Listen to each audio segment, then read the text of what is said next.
Assalamualaikum warahmatullahi wabarakatuh. Pembahasan kita hari ini tentang unsur senyawa dan campuran. Unsur senyawa dan campuran. Tahukah kamu apa itu unsur? Perhatikan gambar pagar ini. Pagar ini terbuat dari unsur besi. Perhatikan gambar atap rumah bangunan ini. Atap rumah bangunan ini terbuat dari unsur seng. Perhatikan gambar puncak bangunan Monas ini. Puncak Monas terbuat dari unsur emas. Dari ketiga contoh di atas adalah unsur. Jadi, apakah unsur itu? Unsur adalah zat tunggal yang tidak dapat dibagi lagi menjadi zat yang lebih sederhana. Perhatikan contoh-contoh unsur di bawah ini. Unsur nikel, unsur belerang,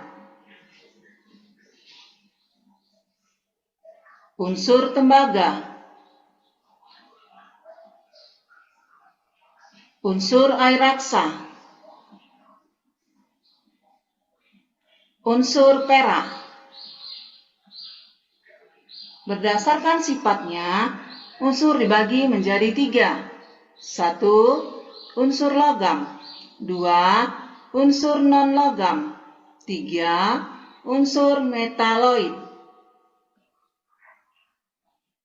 Unsur logam adalah unsur yang memiliki sifat yang khas, yaitu mengkilat atau berkilau, keras, memiliki kepadatan yang tinggi, dapat diregangkan dan ditempa, kecuali air raksa, memiliki titik leleh dan titik didih yang tinggi, serta merupakan konduktor panas dan listrik yang baik.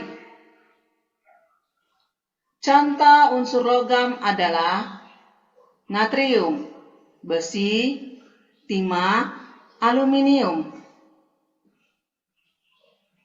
Unsur non-logam adalah unsur yang bersifat rapuh dan tidak dapat ditempa, tidak mengkilat walaupun digosok, kecuali intan. Titik leleh dan titik didihnya rendah dan bersifat non-konduktor. Contoh unsur non-logam: belerang, karbon, fosfor, iodin.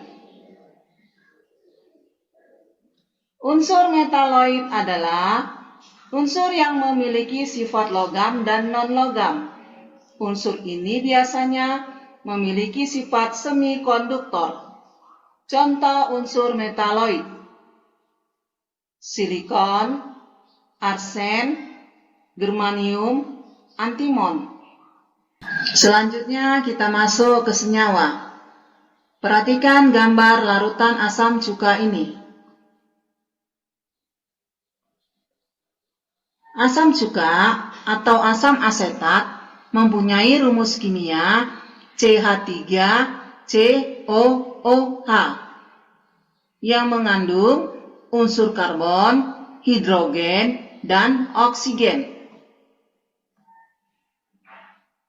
Perhatikan gambar garam ini.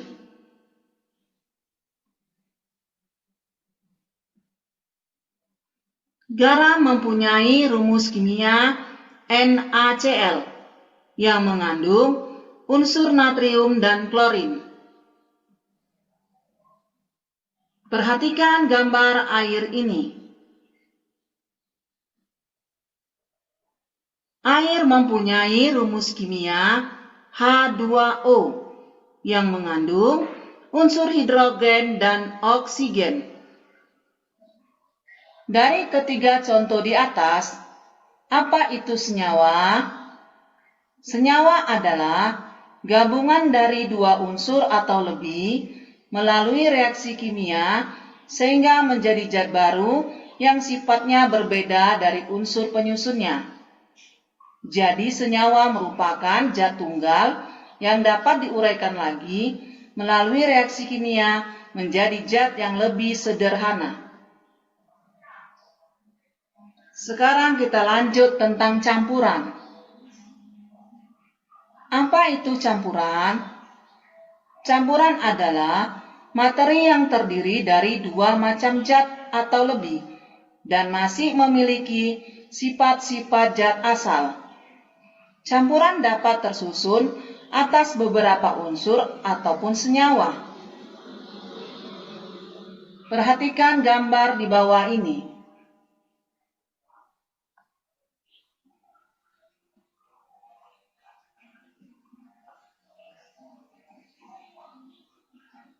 Dari gambar kita lihat, air tambah gula tidak terlihat lagi gulanya, sedangkan air tambah pasir masih terlihat pasirnya walaupun sudah diaduk.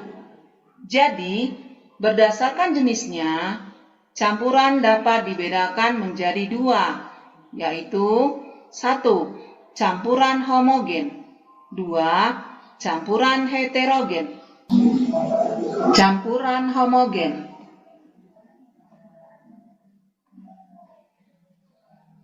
Campuran homogen adalah campuran dua jenis zat atau lebih yang sudah tidak dapat terlihat lagi bidang batas antara zat-zat yang dicampurkan.